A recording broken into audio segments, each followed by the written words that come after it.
Bismillah, alhamdulillah, asyhadu an la ilaha illallah wa asyhadu anna Muhammadan abduhu wa rasuluh. Allahumma sholli ala sayyidina Muhammadin wa ala alihi wa sahbihi ajma'in, amma ba'du. Yang kami hormati Kiai Haji Amam Badrul Tamam LC selaku Mudir Ma'had Husnul Khatimah 2 Kuningan, yang semoga Allah berikan kesehatan dan keberkahan hidup. Amin, Allahumma amin. Yang kami hormati Ustaz Dani Abdurrahman MPD selaku Kepala Madrasah Sanawiyah Husnul Khatimah 2 Kuningan, yang semoga Allah berikan kesehatan serta kemudahan hidup. Dan juga yang kami hormati perwakilan dari tim Edukotesa Bandung, yaitu ada Ustadz Muhammad Muhajirin, yang semoga Allah senantiasa berkahi. Dan yang kami hormati wali santri kelas 9 MTS Husnul Khatimah 2 Kuningan, yang semoga Allah senantiasa berikan kesehatan, kemudahan, bimbingan serta perlindungannya. Amin, Allahumma amin. Dan juga yang kami hormati, alhamdulillah di tengah-tengah kita sudah hadir para wali kelas atau asatidzah wali kelas 9. Di kelas 9A ada Ustadz Rizkiawan Panji Prayoga SPD, dan juga di kelas 9B ada Ustadz Fauzi Muhammad Ali LC, dan di kelas 9C ada Ustadz Abdul Aziz SPD, kemudian di kelas 9D ada Ustadz Agus Al-Ansori SPDI, kemudian 9E ada Ustadz Ayub Miftahuddin SPD, kemudian di 9F ada Ustadz Satori Elias SE, dan 9G ada Ustadz Apip Apipuddin SPDI, kemudian di kelas 9H ada Ustadz Amaluddin Matangaji LCSH MH. Puji syukur marilah kita panjatkan kehadirat Allah yang Maha Ghafur. Alhamdulillah, berkat rahmat dan hidayahnya hari ini, hari Sabtu tanggal 25 September 2021, kita dapat bertatap muka secara online dalam keadaan sehat walafiat. Amin, Allahumma amin. Salawat serta salam semoga senantiasa tetap tercurah limpahkan ke Habibana wa Nabiyana Muhammad sallallahu alaihi wasallam, kepada keluarganya, kepada para sahabatnya, dan tak lupa kepada kita selaku penganut ajarannya, yang semoga nanti mendapatkan syafaatul uzma di yaumil akhir nanti. Amin, Allahumma amin. Bismillah. Sebelumnya perkenalkan, nama saya Sanan. Saya diamanahi di Madrasah Sanawiyah Husnul Khatimah 2 Kuningan di bagian bimbingan konseling, dan dibersamai oleh Ustadz Riki dan Ustadz Wahyudi. Bismillah, mari kita buka acara ini dengan membaca kalimatul tasmiyah bersama-sama. Bismillahirrahmanirrahim. Selanjutnya, untuk keberkahan acara webinar pagi ini, mari kita bersama-sama mendengarkan lantunan ayat suci Al-Quran yang insya Allah akan dilantunkan oleh Ustadz Apipuddin SPDI. Iyahu falyatafadhal mashkura.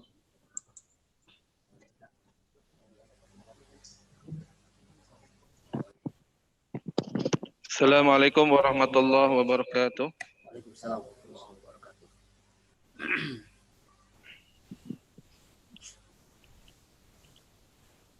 A'udzu billahi minasy syaithanir rajim. Bismillahirrahmanirrahim. سبح اسم ربك الأعلى الذي خلق فسوى والذي قدر فهدى والذي أخرج المرعى فجعله غثاء أحوى سنقرئك فلا تنسى إلا ما شاء الله إنه يعلم الجهر وما يخفى ونيسرك لليسرى فذكر إن نفعت الذكرى سيذكر من يخشى ويتجنبها الأشقى الذي يصلى النار الكبرى ثم لا يموت فيها ولا يحيا قد أفلح من تزكى وذكر اسم ربه فصلى بل تؤثرون الحياة الدنيا والآخرة خير وأبقى إن هذا لفي الصحف الأولى صحف إبراهيم وموسى صدق الله العظيم. Assalamualaikum warahmatullahi wabarakatuh. Waalaikumsalam warahmatullahi wabarakatuh. Jazakallah khairan kami haturkan kepada Ustadz Apip Apipudin SPDI yang sudah melantunkan ayat suci Al-Quran dengan menggunakan nada wafa, dan insya Allah untuk santri kelas 9 pun sudah mendapatkan metode wafa ini di kelas 7, 8 sampai dengan kelas 9. Bismillah, selanjutnya akan ada sambutan dari Mudir Mahad Husnul Khotimah 2 Kuningan, yaitu Kiai Haji Amam Badru Tamam LC. Iyyahu falyatafaddal mashkura. Assalamualaikum warahmatullahi wabarakatuh. Alhamdulillahirabbil alamin. Alhamdulillahilladzi an'ama 'alaina bi ni'matil iman wal islam. Asyhadu an la ilaha illallah wahdahu la syarikalah. Wa asyhadu anna Muhammadan abduhu wa rasuluhu alladzi la nabiyya ba'dah. Allahumma shalli wa sallim wa barik ala habibina nabiyina Muhammadin sallallahu alaihi wasallam wa ala alihi wa sahbihi ajmain wa ba'du. Yang saya hormati dan Allah muliakan Al-Ustaz Dani Abdurrahman MPD selaku Kepala Madrasah Tsanawiyah Husnul Khotimah 2 Kuningan. Mudah-mudahan beliau beserta keluarga dan para ustaz juga wali kelas semuanya tetap dalam keadaan sehat walafiat, diberikan keberkahan hidupnya, amin. Para wali kelas 9 dari A sampai H yang mudah-mudahan mereka beserta keluarganya juga diberikan kesehatan dan keberkahan. Para bapak dan ibu wali santri kelas 9 MT Husnul Khotimah 2 Kuningan, mudah-mudahan semuanya tetap dalam keadaan sehat walafiat. Dan juga terima kasih kepada Ustaz Sanan sebagai pembawa acara yang telah memberikan waktu untuk memberikan sambutan. Bapak dan Ibu yang Allah muliakan, ada beberapa yang ingin saya ingatkan dari pengalaman dulu waktu di Husnul Khotimah 1 ya, terkait dengan penjurusan ini. Kadang-kadang bisa disebut gampang, tapi juga bisa disebut susah ya. Kenapa demikian? Kadang-kadang ada orang tua yang memaksakan anaknya untuk memilih jurusan A, sementara anaknya ingin memilih B ya. Dan sebaliknya ya. Oleh karena itu dalam hal ini ya, saya ingin menyampaikan arahan bahwa dalam rangka memilih jurusan ini, yang pertama dimohon dengan hormat Bapak dan Ibu mengenali lebih dalam tentang minat dan bakat anak-anak ibu dan bapak semuanya. Kenapa? Agar nanti bisa menyesuaikan dengan jurusan yang akan diambil. Itu yang pertama. Jadi mohon kenali dengan baik minat dan bakat anak bapak dan ibu. Yang kedua, mohon diketahui juga kemana rencana anak melanjutkan kuliah. Jangan sampai nanti setelah memilih jurusan ternyata tidak sesuai dengan kuliah yang akan diambil ya. Jadi kalau anak bapak dan ibu mau ngambil kedokteran, ini pasti mengambil jurusannya IPA ya. Atau anak bapak ibu ingin melanjutkan ke Madinah ataupun Makkah Al-Mukarramah, maka harus mengambil keagamaan. Dan selanjutnya jangan sampai nanti antara keinginan kuliah dan pengambilan jurusan tidak sinkron. Yang ketiga, tentunya ini perlu didiskusikan antara bapak dan ibu dengan anak-anak semua ya. Jangan sampai tadi ya, antara keinginan anak dengan orang tua itu tidak sama. Jadi diskusikan baik-baik, mungkin nanti bisa sebagai pertimbangan dari arahan kepala madrasah ataupun dari arahan psikoter yang akan melihat dari hasil tesnya. Kemudian yang keempat, ini yang kadang-kadang terjadi ya, agar anak-anak kita tidak ikut-ikutan teman. Kadang-kadang ada santri yang mengambil jurusan IPA ternyata karena temannya IPA. Ada yang mengambil IPS karena temannya IPS. Jadi sekali lagi diharapkan tidak mengikuti keinginan teman-temannya, tapi harus punya prinsip sendiri. Ini yang harus kita tanamkan kepada anak kita. Kemudian yang kelima, ini jangan terpengaruh oleh mindset negatif tentang jurusan tersebut ya. Awas loh, jangan ke IPA nanti anu ya, atau jangan ke PK nanti dan sebagainya. Jadi sekali lagi itu hal-hal yang harus dihindari ya.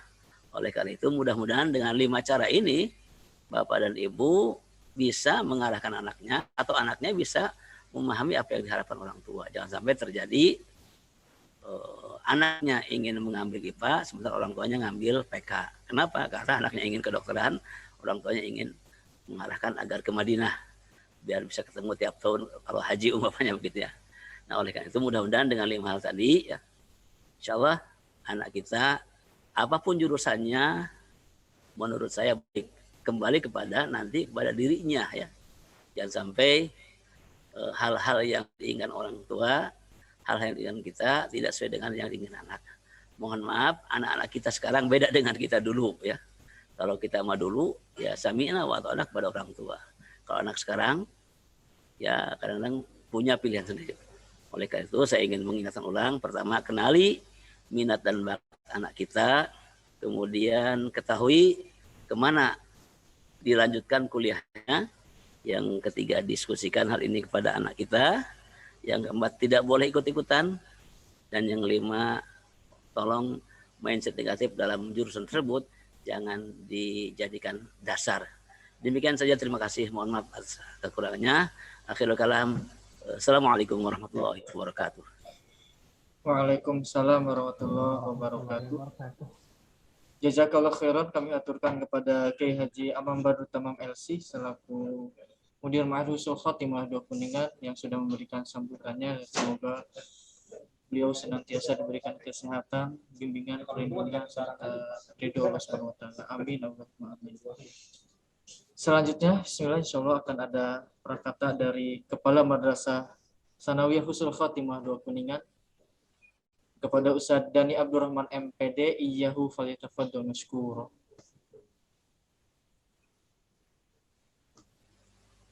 Bismillahirrahmanirrahim. Assalamualaikum warahmatullahi wabarakatuh.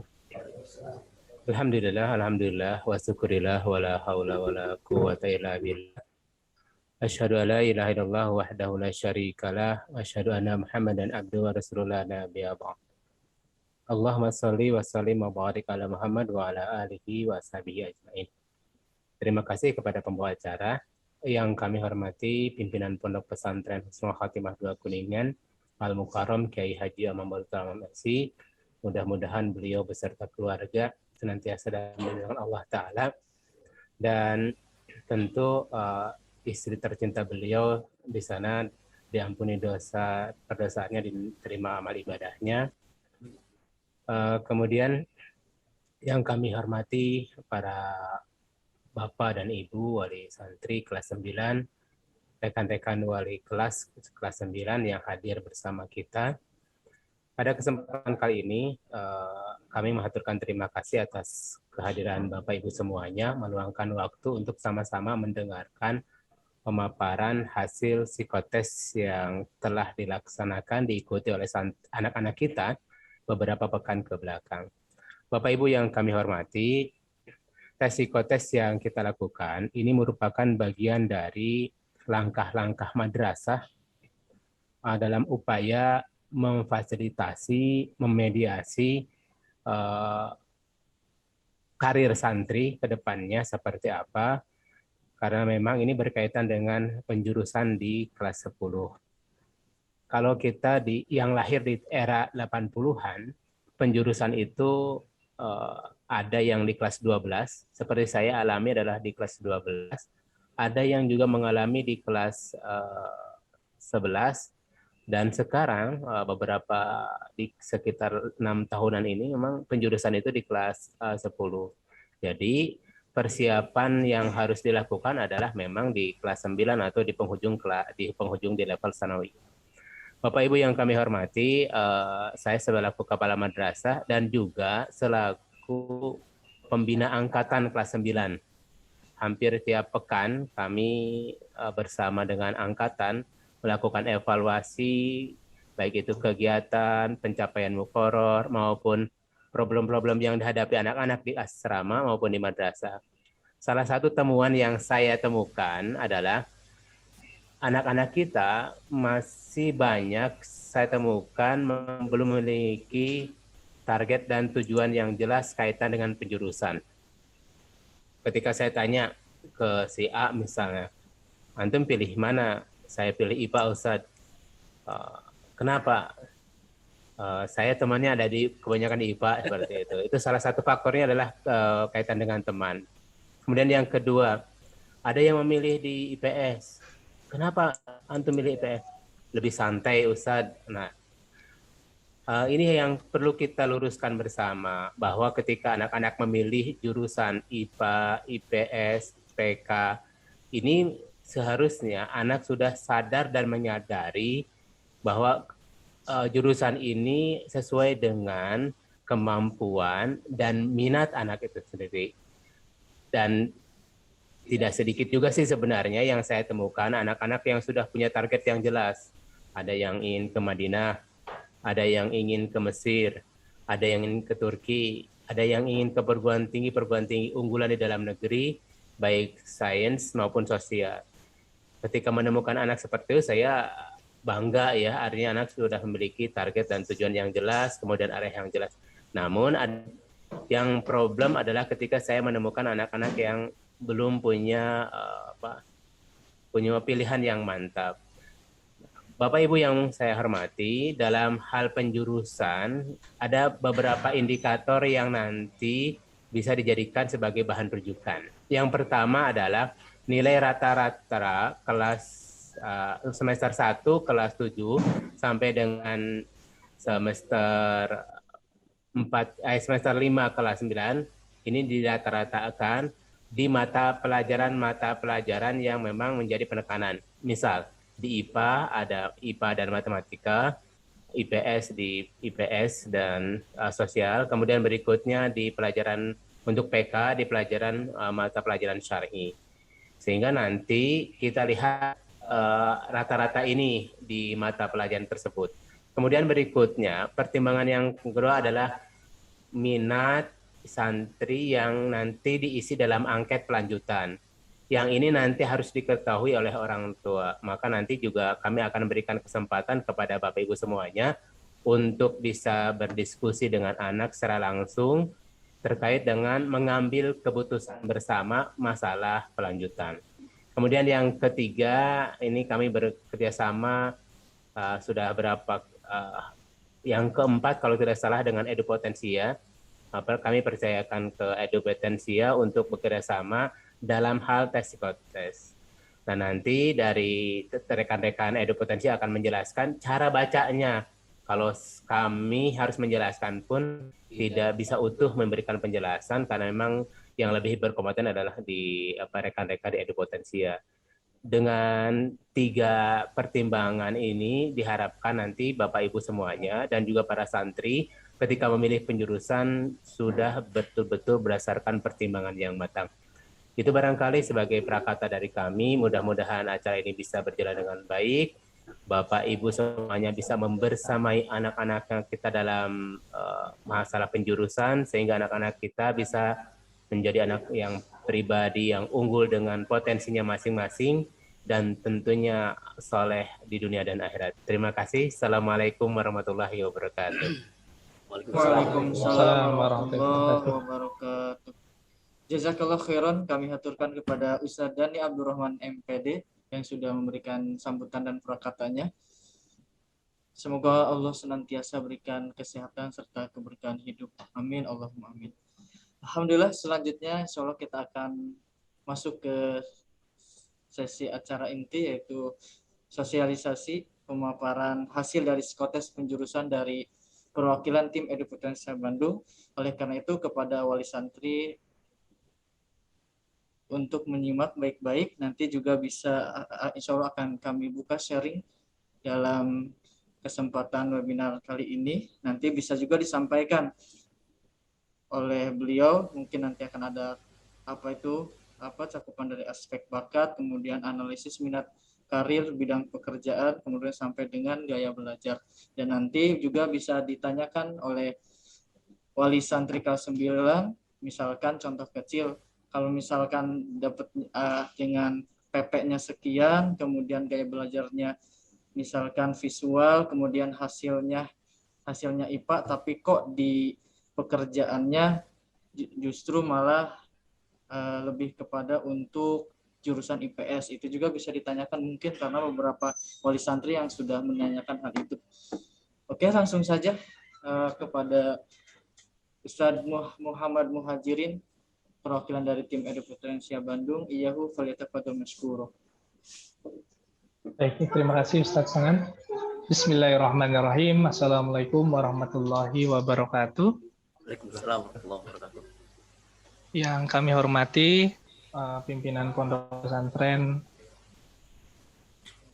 Husnul Khotimah, yang kami hormati Kepala Madrasah dan para wali santri dan orang tua.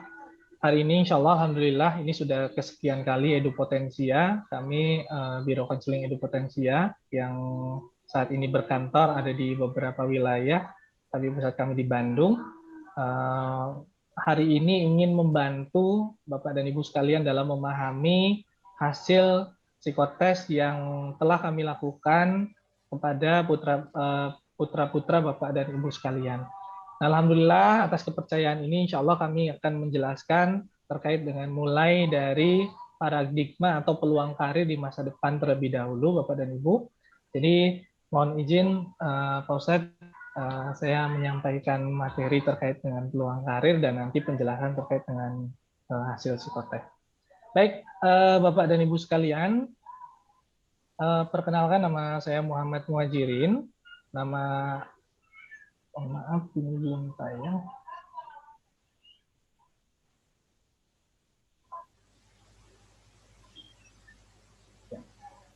Latar belakang pendidikan saya yaitu S1 dan S2 Bimbingan dan Konseling Universitas Pendidikan Indonesia. Kemudian pendidikan non formal saya ada Certified Hypnotherapy, kemudian Certified Life Coach, Trainer dan Practitioner. Baiklah Bapak dan Ibu, itu adalah profil saya. Hari ini saya ingin menjelaskan terkait dengan pertama adalah World Economic Forum atau forum ekonomi menyatakan sepertiga dari keahlian penduduk dunia yang banyak saat ini digunakan di dunia bekerja itu akan berubah.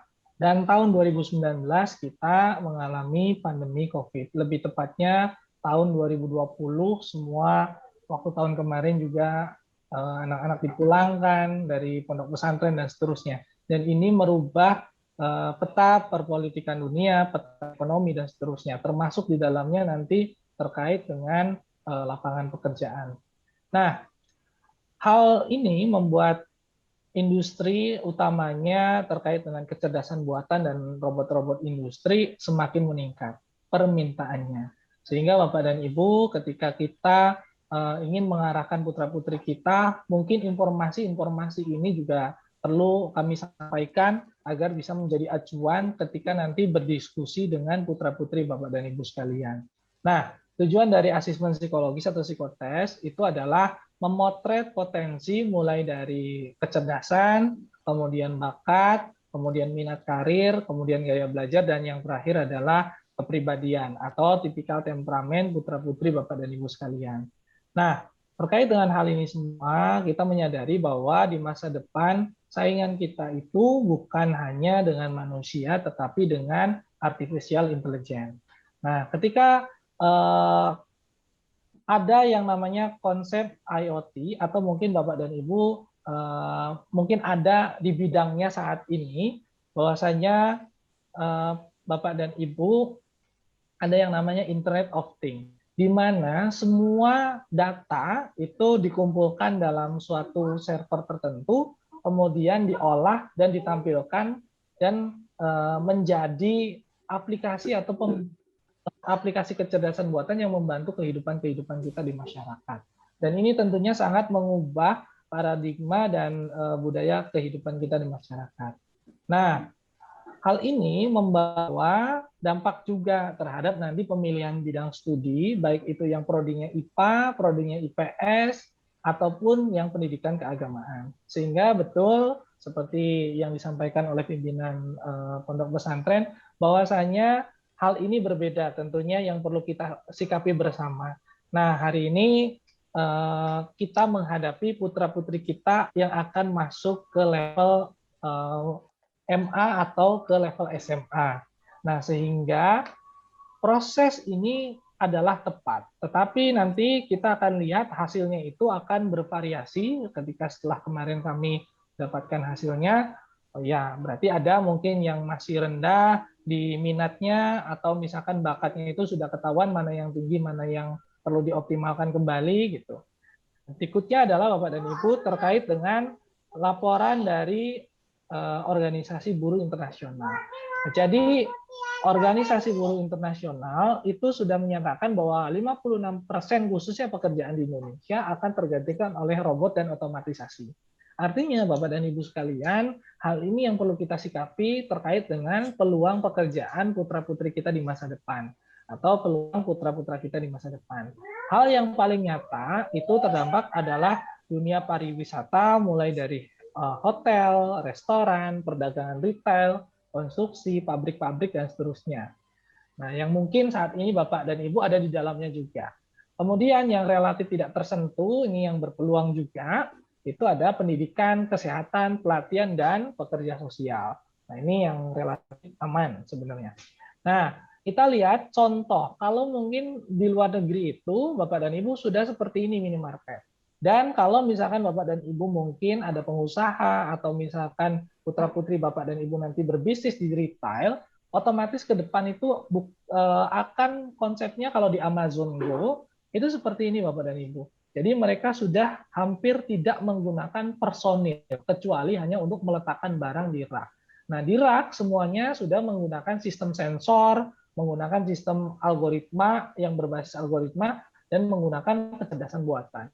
Sehingga mereka tinggal masuk membawa handphone, dan seterusnya. Nah, barangkali di Indonesia nanti akan mengarah ke sini juga, yaitu sekitar beberapa tahun yang akan datang. Seperti yang Bapak dan Ibu pahami, bahwasanya ketika mungkin melakukan perjalanan, kalau yang dari Bandung ke Cirebon, atau misalkan dari Jakarta ke Cirebon dan ke Kuningan, itu kalau dulu kita menggunakan uang tunai gitu. Nah, kalau sekarang itu sudah cashless menggunakan kartu. Nah, itu yang membawa bahwasanya perubahan itu semakin nyata di kita. Nah, terkait dengan nanti pekerjaan itu semakin otomatisasi, seperti yang Tesla ini ada ya. Saya hanya angkat sebagai isu awal saja, bahwasanya mungkin putra-putri Bapak dan Ibu yang ahli fisika nanti, kemudian ahli misalkan keuangan, atau misalkan ahli terkait dengan energi terbarukan, itu terkait dengan dunia atau pergaulan dunia yang mungkin nanti bekerjanya di luar negeri, misalkan di Qatar, di Dubai, kemudian atau di Mekah Al-Mukarramah, itu mungkin akan ada pengembangan-pengembangan yang lebih luas lagi terkait dengan bidang pekerjaan mereka ketika nanti mereka pergaulannya di dunia internasional. Nah, Bapak dan Ibu sekalian, ini ada 10 pekerjaan yang dibutuhkan terkait nanti mungkin yang akan bisa menjadi bahan diskusi ketika Bapak dan Ibu berdiskusi dengan putra-putri Bapak dan Ibu sekalian. Karena saya menemukan juga ada beberapa anak kita ketika hasil tesnya pun masih rendah, atau bahkan dia sulit memilih pilihan pekerjaan atau karakter pribadi atau bidang studi yang kami ajukan gitu, sehingga skornya itu masih rendah untuk yang minat karirnya. Sehingga dalam hal ini, dan itu berlaku normal Bapak dan Ibu, mungkin nanti yang perlu kita lakukan adalah supply informasi tentang pekerjaan atau update pekerjaan yang sekarang berkembang. Nah, ini mulai ada 10 top yang paling dibutuhkan semasa pandemi ini, mulai dari tahun 2020, yaitu mulai dari data analisis, kemudian artificial intelligence, kemudian general operation manager, software application pengembang software, kemudian profesional dalam bidang marketing, kemudian spesialis big data, digital transformasi spesialis, kemudian ahli dalam layanan TIK. Nah, ini yang paling kemarin dibutuhkan. Dan ada penurunan terkait dengan beberapa mungkin bidang studi atau program-program studi di masa depan ketika anak-anak menjelang kelas 3, itu mereka seperti contoh akuntan, kemudian yang sifatnya administrasi atau ngecek entry data saja itu. Jadi hal itu yang mungkin perlu kita waspadai ketika kita berkomunikasi dengan putra-putra Bapak dan Ibu sekalian. Nah, kemudian berikutnya adalah budaya kerja. Dengan kemarin pengalaman pandemi, anak-anak di rumah itu memberikan contoh atau impact bahwasanya, oh iya, ternyata ketika saya dari rumah saja, saya itu bisa melakukan segala aktivitas atau melakukan semuanya dari rumah. Dan ini juga yang perlu kita pertimbangkan juga. Nanti ketika budayanya itu yang biasanya kita masuk ke pekerjaan yang formal, seperti TNI, Polri, guru, masuk dari jam 7 sampai jam 8, jam 7 sampai jam 5 sore misalkan. Tetapi kalau dunia freelancer itu, mereka bersifat by project. Kemudian mereka kadang-kadang mendirikan perusahaan sendiri atau misalkan menerima subkontraktor dari yang lain gitu. Jadi hal ini juga yang pengennya itu di masyarakat nanti, seperti misalkan mereka kerja di Google. Nah, di Google itu budaya kerjanya tidak memakai aturan yang saklek, seperti contohnya misalkan aturan yang ketat dan segala macam, tapi memberikan ruang kepada anak Bapak dan Ibu untuk memberikan ruang kreativitas. Nah, berikutnya Bapak dan Ibu sekalian, ada yang membuat perusahaan sendiri. Nah, walaupun jiwa wirausaha mungkin akan barangkali Bapak dan Ibu yang sudah ada atau sudah yang sekarang saat ini profesinya itu merupakan pengusaha, ini juga bisa akan menjadi lebih detail lagi. Misalkan anak kita nanti masuk jurusan desain komunikasi visual, kemudian mereka menerima membuat website sendiri, kemudian membuat perusahaan sendiri, dan menerima jasa desain. Sehingga nanti ketika berhadapan dengan perusahaan, mereka itu langsung kontrak antara mereka dengan perusahaan gitu. Jadi perusahaan itu biasanya daripada menarik menarik karyawan, biasanya untuk bidang-bidang yang sifatnya kreativitas dan yang lainnya itu bisa disampaikan seperti itu. Nah, baik, seperti itu Bapak dan Ibu. Nah, kalau misalkan kita pahami Edupotensia, sebenarnya ada yang namanya titian karir program Edupotensia, di mana kami perlu membantu atau meminta bantuan putra-putri Bapak dan Ibu. Satu, yang pertama itu adalah goal setting. Goal setting di sini adalah tujuan dari putra-putri Bapak dan Ibu sekalian. Ketika mau mengambil dokter, itu alasan mengambil dokternya perlu kita gali. Mengapa misalkan Anda perlu mengambil pilihan kedokteran ini? Kalau misalkan kami dalam sesi coaching, biasanya itu sampai pada menemukan, Pak, saya ingin menjadi ahli dalam bidang forensik. Ketika saya berhasil menemukan misalkan atau melakukan tes, kalau misalkan ada kecelakaan pesawat, kemudian tubuhnya itu tidak utuh lagi, kemudian kami menemukan, oh ya, ini adalah jasad dari person A atau orang A atau si A. Nah, itu maka dia mengalami kebahagiaan yang luar biasa. Nah, nilai-nilai seperti itu atau emosi-emosi seperti itu yang perlu kita gali kepada putra-putri kita agar mereka dapat mengambil atau menetapkan tujuan sampai detail itu. Nah, berikutnya adalah planning. Betul sekali bahwasanya seperti yang Bapak pimpinan Pondok Pesantren katakan bahwasanya kita harus sudah dari awal. Mungkin kelas 3 atau kelas 9 ini masih awal, masih butuh informasi karir. Sehingga nanti di kelas SMA itu akan terus disuplai, baik itu nanti sifatnya ketika Bapak dan Ibu sekalian komunikasi dengan anak-anak, ketika menjenguk mereka, atau misalkan diskusi terkait dengan tokoh atau dari keluarga yang mereka minati. Misalkan apakah ada dari keluarga yang terkait dengan sukses di profesi tersebut. Sehingga itu yang akan memberikan informasi karir. Sehingga mereka memiliki wawasan, ya ingin menjadi dokter itu tidak hanya cukup pendidikannya 4 tahun, tetapi ada misalkan perlu pendidikan koas 1 tahun, ambil spesialis, baru dinyatakan sebagai dokter yang praktik dan seterusnya. Nah, ada proses seperti itu. Dan nanti planning ini berkaitan dengan apakah kuliahnya mau di luar negeri, di dalam negeri, kemudian kalau misalkan di dalam negeri itu ngambil jalur SNMPTN, SBMPTN atau seterusnya gitu. Nah, yang kami bantu itu adalah menemukan karir passion Bapak dan Ibu. Atau passion ini adalah sesuatu yang mereka lakukan, mereka senangi gitu. Mereka misalkan senangnya ngomong, tipikal verbalnya nanti bagus dari bakat verbalnya tinggi. Oke, kalau verbalnya bagus, kemudian dia ngomong, kemudian kebetulan misalkan memahami terkait dengan pendidikan keagamaan, kemudian dan kita butuh dalam bidang misalkan sebagai penceramah atau misalkan ahli dalam bidang keagamaan di penasehat-penasehat misalkan di kementerian dan segala macamnya. Nah, kita perlu sampai apa sih yang membuat anak-anak atau putra-putra kita ini memiliki kesenangan terhadap aktivitas tersebut gitu. Aktivitas apa yang perlu kita latih, kita stimulasi, baik itu nanti di kegiatan kurikuler yang ada di pondok pesantren maupun yang sifatnya itu nanti pas diskusi dengan putra-putri atau putra-putra Bapak dan Ibu sekalian. Nah, yang terakhir ini terkait dengan personal branding. Nah, personal branding saya sebenarnya kalau misalkan perusahaan kalau nge-track data khususnya untuk yang lulusan S1, dia itu biasanya akan nge-track media sosialnya. Biasanya anak-anak kita itu punya sosial media. Nah, khususnya apakah nanti contoh misalkan apakah dia punya Instagram atau tidak, punya YouTube atau tidak. Terkait dengan hal tersebut, biasanya perusahaan-perusahaan itu melakukan track data di sana. Tetapi apakah yang putra-putra di SMHK perlu kita pantau dalam hal seperti itunya, Bapak sekalian.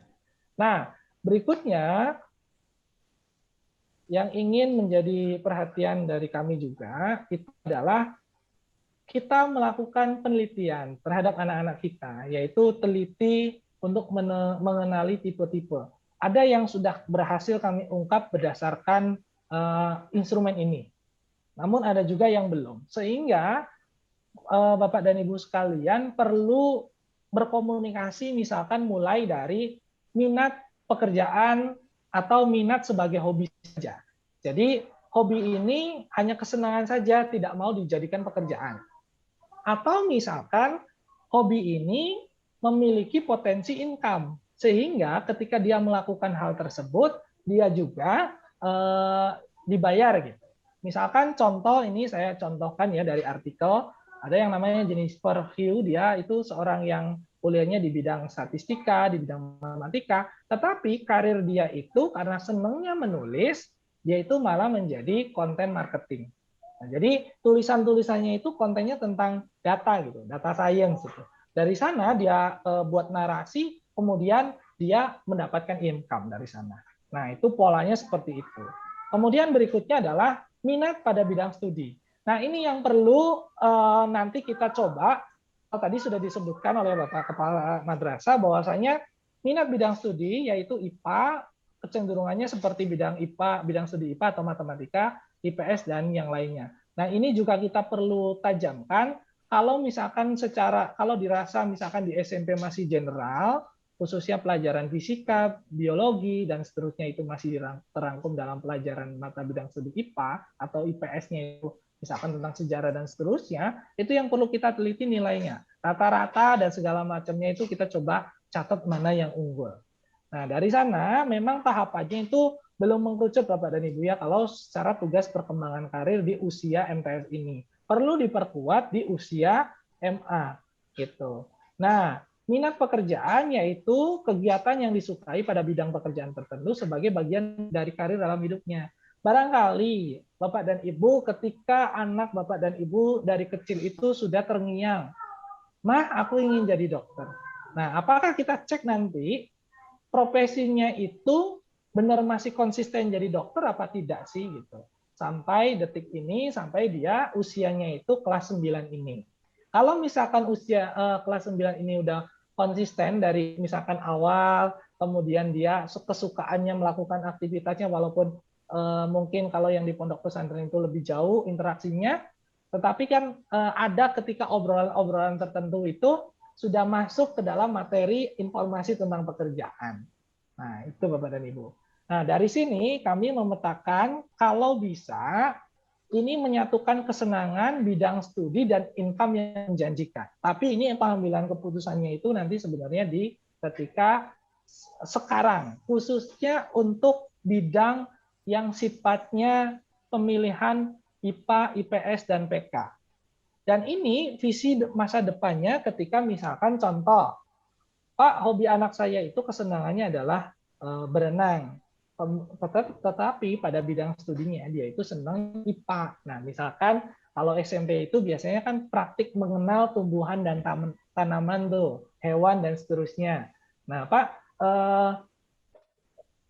tapi di sana juga ada income. Nah, income ini kan artinya masih tanda tanya. Nah, ketika pengalaman saya menjadi coach seorang konselor karir atau coach karir, itu biasanya mereka itu akan kita bisa ngambil bidang studi, misalkan biologi. Oke, bagian bidang studi biologinya yang bagian apa sih yang mereka sukai? Kalau misalkan tentang anatomi tubuh, mungkin itu bisa menjadi dokter.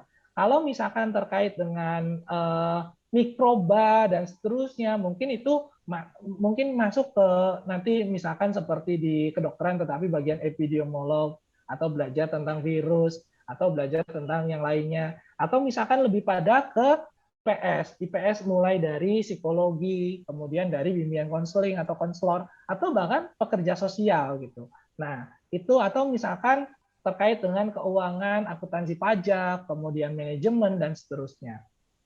Nah, Bapak dan Ibu sekalian, ini saya mohon izin menjelaskan terkait dengan cara membaca atau misalkan melihat hasil tes dari putra-putri Bapak dan Ibu sekalian. Pertama, di sini itu nanti akan ada kolom identitas, mulai dari nomor tes, nama, tanggal lahir, dan seterusnya. Nah, dari sini kita akan bisa mengetahui data siswa atau data peserta didik yang kita sudah petakan gitu. Nah, kemudian berikutnya nanti di sini akan ada profil kecerdasan umum atau profil intelijensi. Nah, profil intelijensi ini menggambarkan apakah perkembangan dari intelijensi putra-putri Bapak dan Ibu itu lebih cepat dari usianya atau rata-rata atau di bawah rata-rata atau misalkan di atas rata-rata. Nanti rentangnya mungkin yang sudah menerima hasil petunjuknya itu di dalam bentuk hard file ya Bapak dan Ibu. Kalau di soft file itu biasanya cuma hasil seperti ini saja. Nah, dari sini kemudian akan dipetakan kemampuan kognitif atau potensi akademik yang kita bagi ke dalam 7 komponen. 7 komponen itu apa saja? Yaitu pertama kemampuan verbal. Kemampuan verbal di sini yaitu kemampuan mulai dari mengolah kata, bahasa, kemudian memproses dan mengambil, menginformasikan kembali, yaitu dalam bentuk bahasa atau ucapan verbal. Seperti itu. Nah, nanti ada kategorinya sangat rendah, kemudian rata-rata, tinggi, sangat tinggi di sini. Nah, ini bisa dilihat. Kemudian kemampuan numerikal, tinggi. Kemudian kemampuan skolastik. Kemampuan numerikal ini apa Pak Enji? Itu kemampuan yang berkaitan dengan menghitung. Jadi terkait dengan hitung teoritis, hitung praktis, itu semuanya kita masukkan konten tesnya di sana. Kemudian ini modalitas untuk semua bidang studi sebenarnya. Jadi IPA IPS itu butuh. Kemudian yaitu berikutnya adalah kemampuan skolastik. Kemampuan skolastik itu yaitu gabungan antara kombinasi kemampuan verbal dengan numerikal. Sehingga kemampuan ini yang akan bisa menggambarkan proses kecepatan dia atau misalkan proses pengetahuan dia saat ini di mata pelajaran atau bidang studi yang berkaitan dengan kemampuan verbal dan numerikal. Berikutnya adalah kemampuan abstrak. Jadi kemampuan abstrak adalah kemampuan yang mengukur pemecahan masalah yang berupa bukan berupa verbal atau misalkan terkait dengan hal-hal yang tidak konkret seperti itu Bapak dan Ibu. Berikutnya adalah yang diukur itu kemampuan ketelitian dan klerikal, yaitu berkaitan dengan tingkat ketelitian putra-putri kita dalam melakukan hal sesuatu dan kecepatannya. Gitu. Dan yang terakhir itu adalah mekanikal. Mekanikal di sini adalah konteks dasar penalaran sains, yaitu konsep-konsep fisika, jadi tentang gerak dan seterusnya itu yang diujikan. Nah, sehingga ini bisa menggambarkan posisi atau saat ini kondisi putra-putri Bapak dan Ibu sekalian. Nah, dalam memahami bahwasanya ini adalah tools Bapak dan Ibu, tools atau alat yang bisa kita gunakan sebagai bahan informasi. Namun dalam penyelenggaraannya, kalau misalkan terdapat, Pak, anak saya itu kenapa rendah semua, atau Pak, kenapa anak saya itu tidak normal hasilnya. Ada beberapa faktor. Yang pertama ada yang namanya trait validity, Bapak dan Ibu sekalian. Trait validity ini adalah validitas terhadap ancaman. Contoh misalkan ketika kalau tahun kemarin itu ditemukan siswa pada saat mengerjakan itu mimisan. Nah, itu ada yang seperti itu. Nah, kemudian siswa mengerjakan dalam kondisi yang tidak fit. Nah, itu juga bisa menjadi validitas ancaman terhadap performa tes dari yang tes kecerdasan dan bakat kognitif ini. Nah, nanti dari sana kita akan coba petakan kondisi minat mereka berdasarkan situasi yang saat ini atau potretan kita saat ini. Apakah ini masih bisa berkembang? Masih bisa berkembang. Dan arahnya itu jelas gitu. Tetapi hal ini bisa kita gunakan juga sebagai data atau mapping atau panduan kita dalam menentukan dan mendiskusikan dengan anak-anak gitu data ini. Misalkan contoh, ini adalah tes minat karir. Minat karir ini kita bagi dalam 5 bidang Bapak dan Ibu, yaitu bidang realistik, investigatif, artistik, sosial, enterprising, dan konvensional. Dari sana kami kembangkan lagi menjadi 18. Sehingga kami ingin katakanlah menarik atau menghimpun data sebanyak-banyaknya, memberikan opsi banyak pilihan ke mereka, dan nanti akhirnya itu akan mengkerucut kepada yang tertinggi. Gitu. Nanti mungkin di hasil yang ini ada yang mungkin masih rendah semua, atau yang ada yang masih rendah, atau misalkan rata-rata atau bahkan sangat tinggi semua. Nah, ini yang perlu kita pahami dan perlu kita maknai. Contoh misalkan masih rendah semua Bapak dan Ibu. Artinya kalau misalkan masih ada yang rendah semua, mungkin anak tersebut kurang informasi terkait dengan karir. Karena sekali lagi ini perkembangannya itu masih kelas 9. Dan ini perlu kita siapkan. Nanti penjurusannya itu bisa dari mana? Bisa dari kita ngambil. Pak Muhajir. Iya, Pak. Ini untuk slide PowerPoint-nya minta tolong ditampilkan. Mohon maaf, belum tampil ya Pak? Oh, Oke. yang hasilnya ini masih maaf. bentuknya masih cover seperti itu. Jazakallah khairan. Iya. Mangga. Mohon maaf Pak. Ya. Nah, sudah tampil Bapak Ibu? Sudah. Kenapa? Nah, mohon maaf. Aduh ya Allah. Oke. Sudah ada Pak Ustadz Canan? Sudah ada, cuman tadi di nomor 6 kemampuan spasial terlewat, jadi banyak yang bertanya. Bisa minta tolong dijelaskan. Ya. Dibilang lagi aja.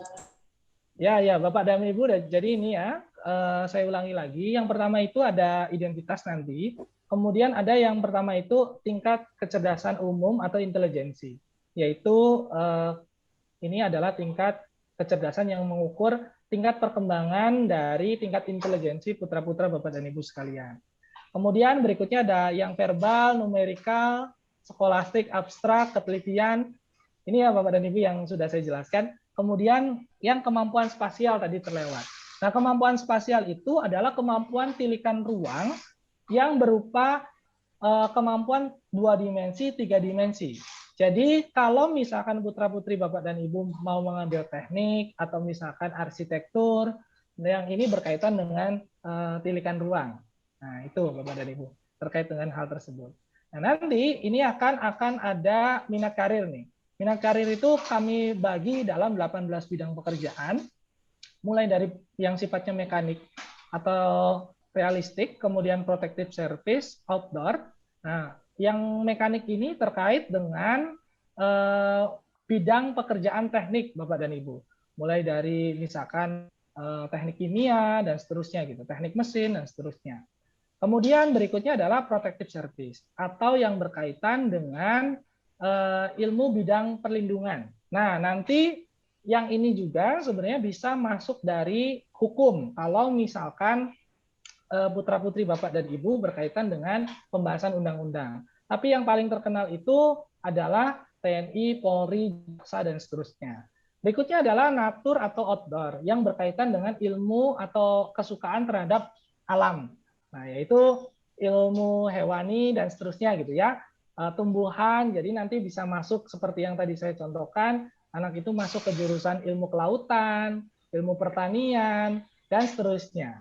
Nah, berikutnya ada yang bersifat investigatif atau karakteristik putra-putri kita yang memiliki daya ingin tahunya itu tinggi gitu. Yang pertama ada matematika, kemudian ada sains dan ada medical. Sains di sini termasuk bidang-bidang khususnya ilmu pengetahuan alam Bapak dan Ibu.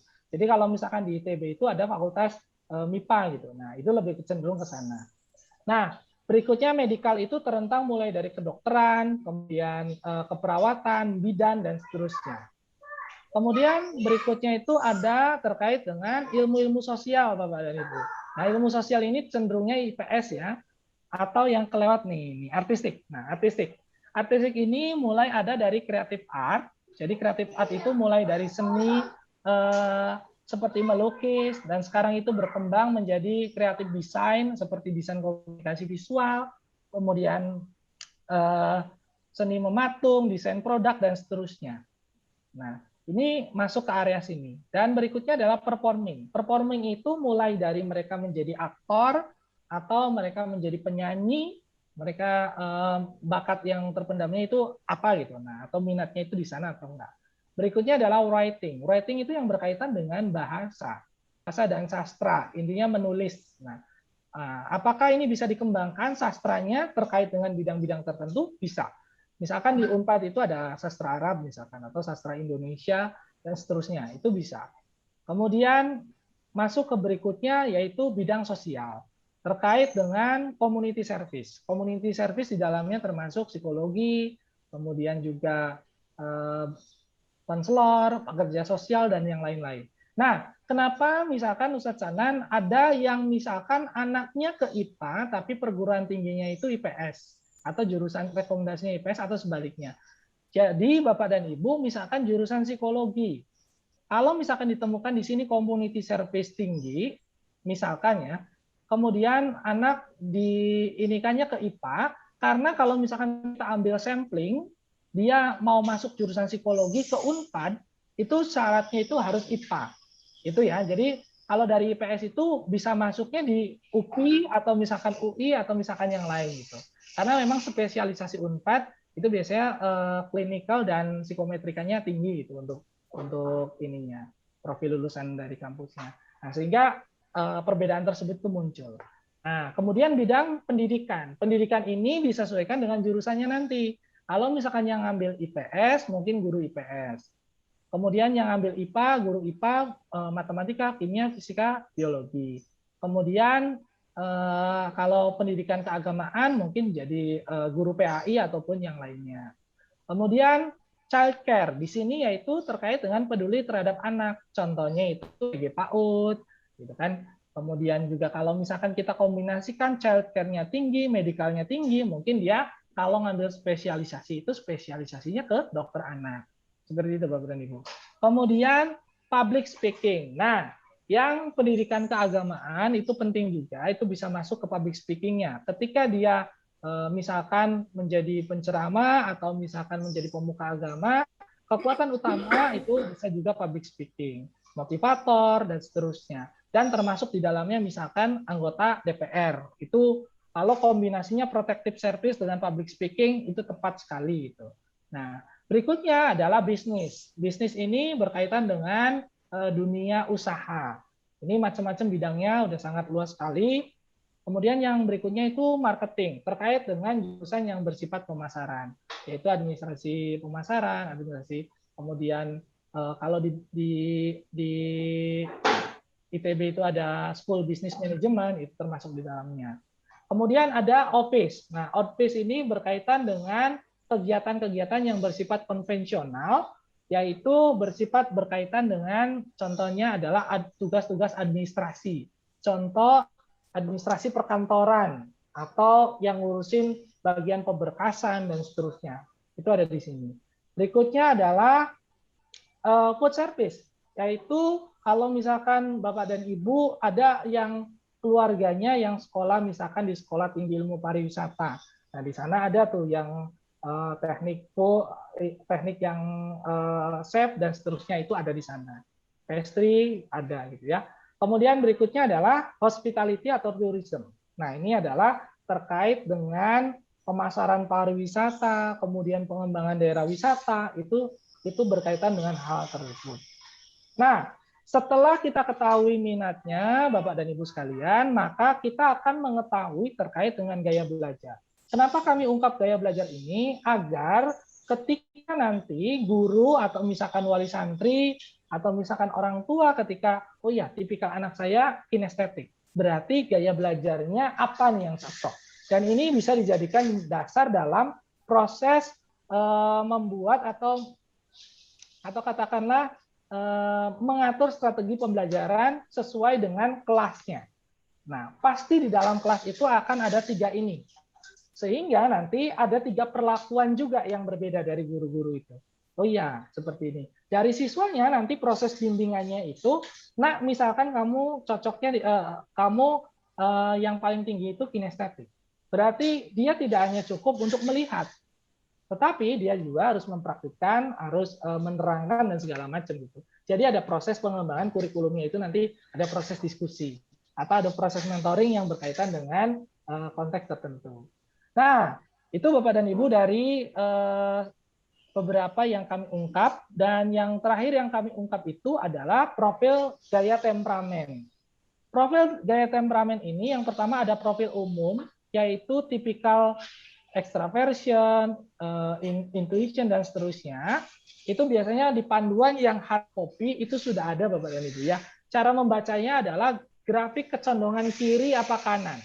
Misalkan tipikal anak kita, putra-putri kita itu lebih orang yang ekstrovert atau orang yang senang bergaul dengan orang lain atau orang yang pendiam, introvert. Nah itu. Kemudian dia akan mengandalkan sensing-nya atau misalkan informasi itu dikelola dari dalam dirinya atau lebih pada intuisi. Nah itu. Kemudian proses berpikir atau merasa. Dia dominannya mikir dulu nih, konsep baru ngomong. Atau misalkan yang saya rasakan itu seperti ini, pengalaman dirunut gitu kan. Nah, ini condongnya yang mana? Baru nanti tipikal dalam memperlakukan kegiatan sesuatu, yaitu mengorganisasikan kegiatan atau bekerja dalam tim itu nanti akan seperti apa? Apakah harus terstruktur, terorganisir, atau lebih pada fleksibel? Nah, seperti itu Bapak dan Ibu. Jadi ini profil umumnya, yang ini nanti akan dijabarkan dalam indikator-indikator yang lain. Contoh, extraversion, introversion. Dia akan lebih kecenderungannya yang mana? Nah, inisiatifnya lebih tinggi. Jadi kalau misalkan inisiatif lebih tinggi, itu contohnya kita akan banyak memberikan dia kesempatan untuk memulai. Tapi kalau misalkan yang receiving atau yang penerimaan, maka dia akan kita lebih direct. Nah, kamu perlu melakukan A, B, C. Tapi kalau misalkan yang inisiatifnya tinggi, biasanya dia itu akan mau sendiri, mulai sendiri. Nah, ini yang perlu kita bahas dalam konteks putra-putri Bapak dan Ibu. Itu arahnya akan seperti apa. Nah, berikutnya adalah yang ekspresif dan spontan, langsung ya. Kemudian gregarious dan feeling. Ini indikator-indikatornya Bapak dan Ibu.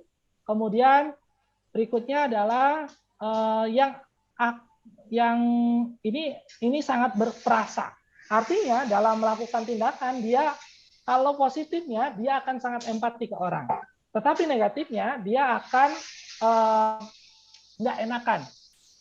Kalau mau ngomong, takut salah dan seterusnya gitu. Jadi ini yang perlu kita pertimbangkan. Kemudian aktif. Nah, aktif apa fleksibel? Nah, kalau di sini lebih condong yang aktif gitu. Orangnya yang interaktif dan seterusnya. Kemudian antusias atau lebih quiet. Lebih orangnya itu antusias ketemu orang lain atau lebih diam gitu. Oke, dari sana nanti akan. Nah, berikutnya yaitu sensing intuition, ada beberapa Bapak dan Ibu, mulai dari konkret yang abstrak, kemudian realistik imajinatif, praktikal konseptual, eksperiensial teoritikal, atau tradisional atau original. Nah, ini menimbulkan konfigurasi. Dan biasanya kalau dalam sensing atau intuisinya, dia akan lebih abstrak. Nah, dia lebih pada katakanlah memahami atau misalkan mempelajari sesuatu itu lebih, oh iya, di awang aja semuanya udah bisa, oke. Tapi kalau yang konkret, itu nggak bisa. Dia itu harus menghadapi benda, misalkan benda seperti mouse, oh iya, dia harus memegang dan seterusnya. Jadi untuk tipikal konseptor itu nanti kurang. Nah, ini juga bisa dikaitkan dengan terkait dengan pekerjaan-pekerjaan yang putra-putri Bapak dan Ibu masuki. Misalkan nanti dia bekerjanya apakah sebagai konseptor ataukah sebagai praktikal. Nah, gitu. Kemudian realistik, imajinatif. Nah, dia itu lebih pada yang realistik saja terkait dengan pilih-pilihannya atau lebih pada orang yang bisa membayangkan sesuatu gitu. Itu ke sana. Kemudian lebih praktis atau konseptual. Ini orangnya lebih praktis. Kemudian lebih mengedepankan pengalamannya daripada teori. Menurut teori harus A, B, C, D. Dia lakukan sesuai pengalaman dia adalah 1, 2, 3, 4 gitu. Itu ya.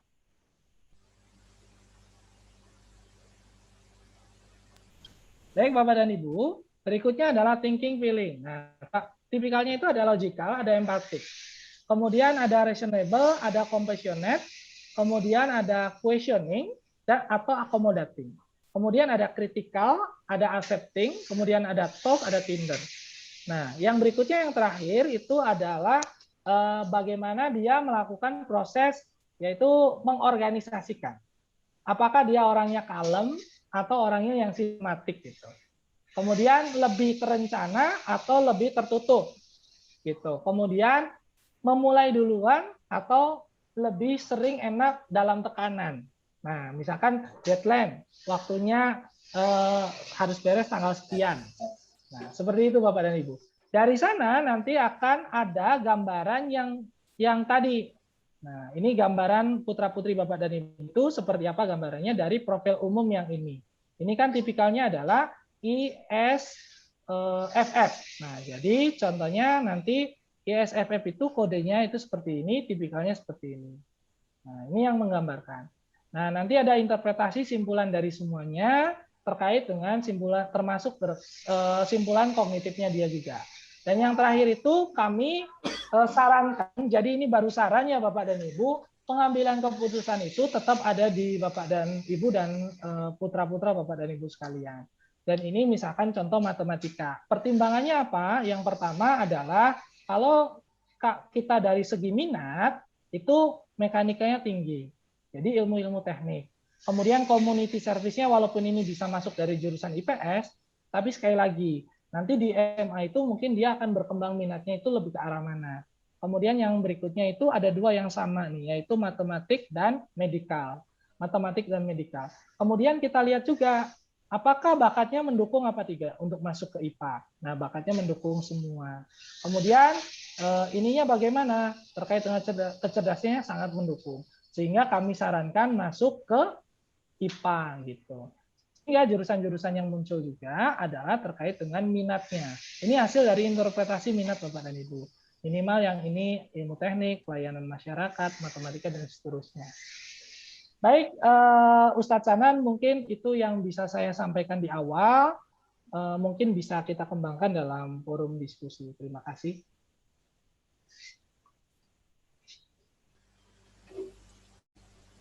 Masya Allah, jazakallah khairan. Kami haturkan kepada Ustadz Muhammad Muhajirin selaku perwakilan dari tim Edu PTSM Bandung yang sudah memaparkan hasil dari psikotes penjurusan kelas 9. Oke, selanjutnya insya Allah akan kami buka sesi tanya jawab. Mangga bisa mengklik icon raise hand-nya bagi yang ingin bertanya.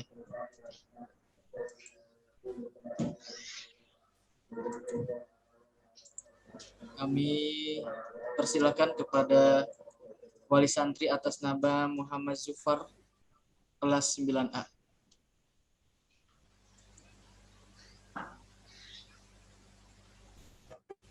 Ya, terima kasih Ustadz. Assalamualaikum warahmatullahi wabarakatuh. Waalaikumsalam warahmatullahi wabarakatuh. Ya, pertama terima kasih sekali atas penjelasannya yang cukup detail. Mungkin ada beberapa pertanyaan terkait dengan hasil yang sudah kami terima. Kebetulan saya sedang buka. Nah, pertama ini ada beberapa yang mungkin dari sisi pertama hasil aspek bakat, kemudian dengan analisis minat karir. Misalnya, saya lihat hasilnya, ini kalau untuk aspek bakat, memang masih banyak yang sangat rendah dan rendah gitu ya, terutama di numerical, kemudian di spasial. Kalau spasialnya rata, tapi memang saya juga dan Abinya tahu bahwa anak ini agak lemah di hitungan. Nah, tapi di satu sisi, misalnya di bidang minat karirnya, justru matematik, sains yang investigation itu cukup tinggi. Nah, mungkin ada beberapa yang mungkin agak sedikit kontradiktif. Nah, mungkin satu penjelasannya seperti apa dan bagaimana kemudian kita menyikapinya. Yang kedua, ini terkait dengan preferensi gaya temperamen ya. Tadi kan ada kepribadian ya, Bu. Apa? Preferensi gaya temperamen atau kepribadian. Ya, betul. Ini ada hasil anak saya ini agak ini juga ya. Terkait dengan receiving. Jadi untuk extraversionnya, initiatingnya sama sekali tidak ada. Jadi kosong begitu. Kemudian receivingnya full. Tinggi, full. Jadi saya katakan full ya. Nah, jadi pertama meskipun satu sisi memang saya nggak terlalu kaget gitu. Memang anak ini jadi diinstruksikan, dilakukan semuanya, diinstruksikan dan memang ada tekanan. Nah, tapi kalau baca inisiatif di sini, apakah kosongnya ini satu sisi, apakah ini sesuatu yang negatif atau normal begitu ya? Artinya apa? Kalau dari sisi pendekatan berarti kan buat kami, oh ini memang modelnya instruksi. Nah, tetapi pilihannya, maaf tadi ini kaitannya dengan pilihannya. Kemarin kami memang sudah diskusi terkait dengan pilihannya adalah agama. Karena memang dia tidak menyampaikan maunya mana. Akhirnya kami berikan masukan-masukan, akhirnya dia memilih sendiri. Nah, yang jadi pertanyaannya di sini kan terkait tadi pilihannya itu keagamaan, kemudian tadi di sini linguisnya juga sangat tinggi. Nah, bagaimana memasukkan konsep dari sini kan kalau misalnya kita bicara public speaking, ini kan butuh inisiatif gitu ya. Nah, di sini kan misalnya kosong bahkan gitu ya. Nah, ini bagaimana memasukkan konsep ini kepada anak ya. Ya, mungkin kurang lebih tadi 2 pertanyaan. Terima kasih, Pak. Terima kasih. Umi, mangga langsung saja dijawab oleh Bapak Muhammad Muhajir. Mungkin juga ada beberapa Abi dan Umi yang mengalami hal yang sama ini ya. Jadi terkait dengan tipikalnya, mungkin ketika melihat hasilnya kosong, wah ini gimana anak saya dan seterusnya. Jadi Bapak dan Ibu, yang pertama itu terkait dengan potret kemampuan kognitif atau bakat. ini akan seiring berkembang dengan proses informasi atau pembelajaran yang akan dilalui. Nah, prosesnya sekarang itu ada standarnya yang kami teskan itu sekarang standarnya MTS, Bu. Nah, standar MTS. Nanti kalau misalkan di SMA itu pakai standarnya soal-soal yang diujikan itu soal-soal SMA. Nah, untuk misalkan masih yang kurang, artinya mungkin kita perlu penguatan di proses pembelajarannya itu di numerikal gitu. Aspek bakat terkait hitungannya itu, kalau misalkan yang numerikalnya tinggi, sekali belajar dia nangkep. Gitu. Tetapi kalau misalkan yang mohon maaf misalkan masih rendah atau sangat rendah, itu perlu kita mendapatkan perhatian. Jadi nanti kalau wajar, kalau misalkan ada perlu remedial teaching dari wali santrinya terkait dengan, oh ya, misalkan terkait dengan pelajaran IPA atau misalkan matematika, anak ini itu dipahami ketika dia itu misalkan perlu belajarnya kalau misalkan penerapan rumus 1 kali, 2 kali, 3 kali gitu. Jadi hal-hal semacam itu, Bu. Nanti ini apa ya, katakanlah aplikasi dalam kesehariannya seperti itu. Sehingga kita tahu, oh iya, potensi anak saya itu cepat belajarnya di bidang apa. Gitu. Kalau misalkan yang tinggi tadi, misalkan yang mana, Bu? Yang rata-rata.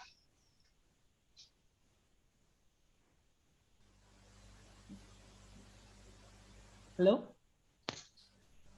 Masih di mute, Bu? Oh iya, maaf. Kalau yang rata-rata dia di spasial sama mechanical. Oke. Mohon maaf. Sama verbal. Yang rendah sekali, verbal. yang rendah sekali ini sebenarnya numerical dan scholastic ya. Ya, numerical dan scholastic. Yang lainnya rata-rata gitu ya. Nah, Iya. artinya di yang lain ini, misalkan contoh ambil kita potensi verbalnya.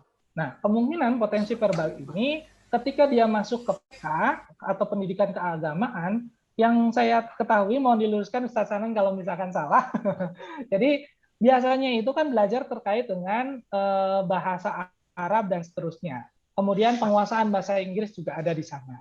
Nah, ini adalah modal utama yang bisa putra ibu dan bapak sebagai awalnya. Jadi kita bisa gembleng aja di mata pelajaran yang sifatnya bahasa gitu, Bu. Atau misalkan nanti kita yang paling tinggi mekanikalnya tinggi juga bagus. Oke, berarti mungkin ketika di SMA yang terkait dengan ilmu-ilmu yang IPA itu nanti mungkin bisa berkembang lebih cepat juga. Nah, itu adalah hal yang menjadi pijakan keputusannya mau PK mau IPA misalkan. Nah, kecenderungannya lebih mana? Tapi kalau misalkan mau PK nggak apa-apa. Jadi nanti kajian keilmuannya ketika membahas tentang sudut pandang agama mungkin akan dikaitkan dengan bidang-bidang studi. Misalkan dia berkaitan dengan misalkan ilmu fikih ataupun seterusnya, tetapi kan membahas terkait dengan contoh ya, mohon maaf, misalkan membahas tentang bulan. Artinya kan itu akan berkaitan dengan astronomi apa dan segala macamnya. Nanti aplikasinya itu penentuan hilalnya kapan. Nah, itu kan sebenarnya orang yang ngerti agama dan orang yang ngerti IPA gitu ya, Bu ya. Jadi hal-hal semacam itu yang perlu kita siapkan. Nah, yang terakhir terkait dengan yang temperamen survei interventory, saya tampilkan lagi ya, Bu. Jadi biar ini memang rada rumit memahaminya, tapi insya Allah bisa. Kami usahakan lebih mudah dicerna gitu. Nah,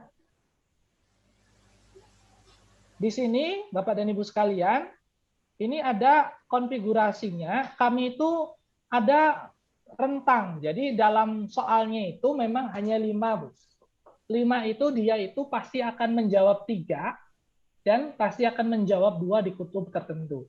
Nah, saya akan menampilkan misalkan contoh yang inisiatifnya rendah 0. Berarti dia akan mutlak pada retrieving.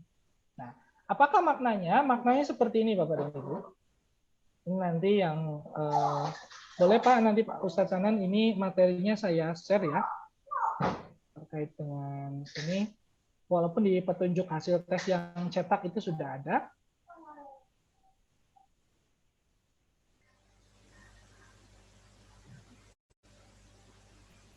Nah, saya akan langsung ke sini Bapak dan Ibu sekalian. Nah, ini. Nah, contoh misalkan dia in preference atau out preference.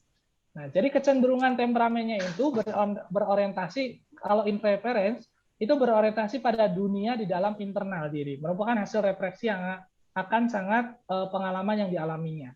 Kemudian mid zone atau level tengah.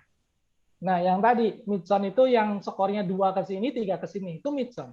Tapi kalau misalkan in preference atau out preference itu adalah menjelaskan kecenderungan gaya temperamen individu berorientasi pada di luar dirinya yang merupakan hasil interaksi pengalaman yang dialaminya dengan orang lain dan lingkungannya. Sehingga ketika tadi sifatnya itu adalah inisiatif atau misalkan retrieving, itu adalah hal yang normal karena kita yang diujikan itu bukan alat tes seperti MBPI, Bu. Kalau MBPI itu yang berhak menggunakan itu adalah psikologi atau psikiater. Nah, ya. Jadi kalau itu yang tidak normal, yang gangguan. Kalau yang ini bersifat normal dan pengembangan. Karena kita berada di area pendidikan. Sehingga sebenarnya bersifat normal, cuman kutubnya apakah dominan di sebelah kanan atau dominan di sebelah kiri. Atau di tengah-tengah yang mid-zone tadi. Itu ya Bapak Ibu ya. Jadi kebayang nih untuk pemahamannya. Nah, nanti memang itu akan bergantung pada pola interaksi kita dengan dia. Misalkan ini adalah two-lane retrieving. Nah, artinya kita harus benar-benar Ibu dan Bapak menyiapkan informasi panduan yang mengarahkan ke kemandirian. Contohnya kayak gini. Nah, yuk kita mulai nanti di kelas 3 ini kan tinggal beberapa bulan lagi. Setiap mama ke Kuningan, kita nanti agendakan yuk, misalkan kita ngobrol terkait tentang ini. Karena dia pasti nggak akan mulai cerita dulu, Ma, aku pengen mau jurusan ini. Jadi nggak kayak gitu, Bu. Tapi kita harus menyiapkan agenda. Nah, nanti kalau misalkan agenda itu katakanlah tidak, jadi ada levelnya ya. Yang pertama agenda bersama. Sifatnya itu tawaran menu lah. Kayak gitu. Nah, kalau misalkan ini yang terakhir itu adalah baru direct. Nah, kamu harus gini. Tapi itu jalan akhir. Nah, dalam musyawarah itu biasanya lebih yang awal. Seperti itu, Bu. Mungkin itu Ibu terkait dengan penjelasan yang bisa kami sampaikan. Mudah-mudahan menjawab. Jazakallah khairan. Selanjutnya kepada wali santri atas nama Nabhan kelas 9A. Mangga dipersilakan. Assalamualaikum warahmatullahi wabarakatuh. Waalaikumsalam warahmatullahi wabarakatuh. Yang ingin saya tanyakan ini kan hasilnya kan sudah ada di kita. Ya. Hasil ini kan memang potensi dari anak-anak kita. Ya. Apakah potensi ini memang sesuatu yang menjadi modal untuk kedepannya? Ataukah potensi ini bisa berubah, gitu kan? Jadi pilihannya apakah kita perlu menggali lagi potensi-potensi yang ada, ataukah yang sudah ada tampak ini perlu didorong kembali, kan gitu kan? Terus kemudian apakah sesuatu yang kayak tadi disampaikan, kalau rekomendasi anak saya kan ini di MIPA, tapi jurusannya jurusan sosial. Apakah kemudian kita perkuat di MIPA-nya sehingga menjadi linier lah bahasanya antara bakat, minat dan kemudian penjurusannya, ataukah kemudian ya memang ini menjadi sesuatu yang unik gitu lah sehingga menjadi ya sudah ini biarkan saja dikembangkan yang IPS-nya itu. Nah, itu saja barangkali yang ingin saya tanyakan. Terima kasih. Betul Pak. Kalau boleh tahu rekomendasinya IPA, kemudian perguruan tingginya apa aja Pak? Kalau rekomendasi perguruan tingginya ini ada di bisnis. Kemudian perhotelan, pariwisata, sama seni pertunjukan. Nah, ya. Jadi ini sebenarnya sifat yang bersifat netral ya Pak. Kenapa kami itu juga menanyakan ketika ke siswa, biasanya itu kami melihat modal dasar dulu. Modal dasar ini artinya kondisi saat ini ya Pak ya. Saat ini, untuk pertanyaan pertama, apakah ini masih bisa berubah? Sangat bisa berubah. Kenapa? Karena prosesnya itu nanti 3 tahun lagi SMA.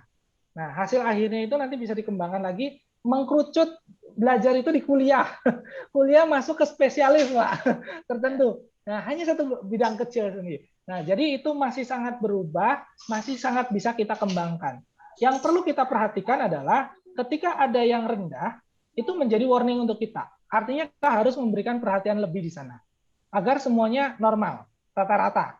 Nah, kalau yang sudah rata-rata bagaimana, Pak? Ini bisa kita genjot, atau bisa kita optimalkan lagi dia masuk di prodi yang mana atau di jurusan yang mana kalau misalkan linear. Nah, minat karir itu berkaitan sekali Ibu dan Bapak terkait dengan yang namanya informasi karir. Informasi karir yang ada di SMA nanti kan ada 3 tahun lagi tuh. Tapi yang jelas dengan modal awal ini dan informasi karir awal yang tadi, misalkan contoh putra Bapak itu ngambilnya seni, art gitu ya, seni pertunjukan. Seni pertunjukan. Kemudian yang kedua itu terkait dengan bisnis ya Pak? Iya. Bisnis. Yang ketiga terkait dengan perhotelan. Perhotelan. Mohon. Nah, nanti kalau kenapa sebenarnya rekomendasinya IPA bisa? IPA itu bisa masuk ke semua bidang ini, Pak. Khususnya kalau misalkan di yang bakatnya mendukung, gitu. Atau misalkan anak minimal IQ-nya itu rata-rata, Pak. Kalau misalkan IPA IPS semuanya ya, IPA IPS rata-rata atau bahkan misalkan kita melihat superior atau di atas rata-rata itu malah akan menjadi bagus gitu di sana. Gitu. Nah, terkait dengan yang hasil minat karirnya itu IPS, misalkan contoh di sini seni pertunjukan. Seni ini masuknya IPA bisa, IPS bisa, Pak. Kalau misalkan mau masuk ke FSRD ITB, atau misalkan mau ke UPI jurusan seni tari, seni musik, seni rupa, dari IPA dan dari IPS bisa. Jadi ini rada netral nih, jurusannya nggak langsung spesifik IPA IPS sebenarnya. Tapi kan keputusan itu harus diambil mau kuliahnya itu, mau masuk ke madrasah yang SMA-nya atau yang MA-nya itu IPA IPS kan gitu ya. Nah, itu patokan itu, Pak.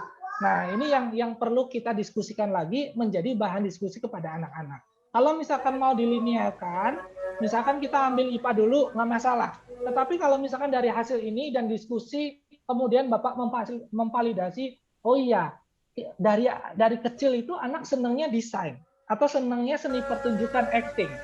Ya udah, berarti itu. Tapi kalau misalkan belum, ya belum, Mbak, gitu. Yang masih berkembang. Kemudian bisnis, SBM ITB. SBM ITB itu, Pak, biasanya lebih mengutamakan anak IPA.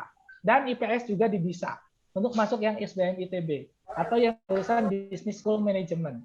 Nah, itu masih bisa. Kemudian yang perhotelan. Perhotelan nanti dibagi lagi, Pak. Ada yang bidangnya itu yang namanya apa ya? Yang chef, mohon maaf, chef. Kemudian juga ada yang pariwisatanya. Kalau misalkan dia pariwisata berkaitan dengan pemasaran pariwisata. Kalau misalkan bekerja di pemerintahan itu bisa masuk ke Kementerian Pariwisata dan Ekonomi Kreatif itu, Pak. Nah, jadi hal-hal tersebut yang masih kita perlu persiapkan.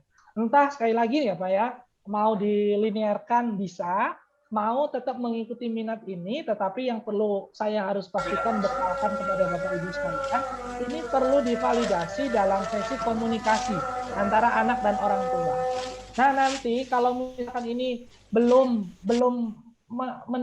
menimbulkan katakanlah menimbulkan maaf Pak, menimbulkan apa ya namanya, menimbulkan masih pada bingung, Bapak misalkan boleh bertanya seperti ini menggalinya.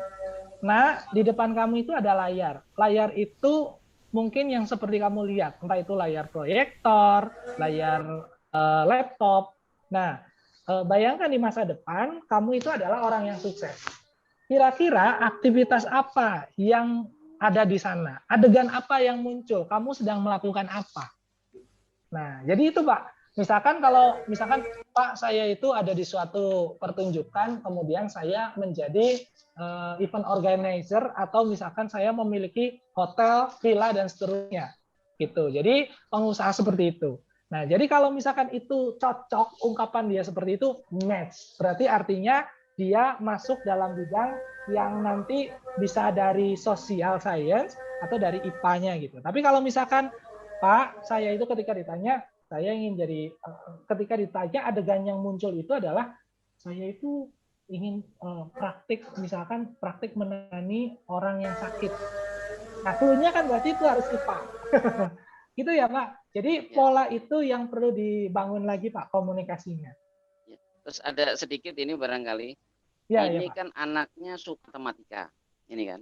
Tiba-tiba di sini paling rendah yang nilainya sangat matematika. Apakah ada tekanan Numerikal dan ya, lain Pak? sebagainya, ini bahasanya lah mengerjakan dan lain sebagainya. Ya. Jadi sangatnya matematik, mungkin nilainya sementara tinggi matematika, ketika mengikut ini yang paling rendah sekali matematika. Ada apa ini kira-kira? Itu sangat rendah atau rendah, Pak? Sangat rendah. Sangat rendah. Nah, ada beberapa Sangat rendah matematiknya ini kan. Ya, ada beberapa indikator. Kalau misalkan mungkin matematiknya rendah di sini, walaupun hasil belajar dengan apa ya, katakanlah hasil belajar dengan kesukaan. Nah, kalau kesukaan mungkin tinggi matematika, dia suka hitung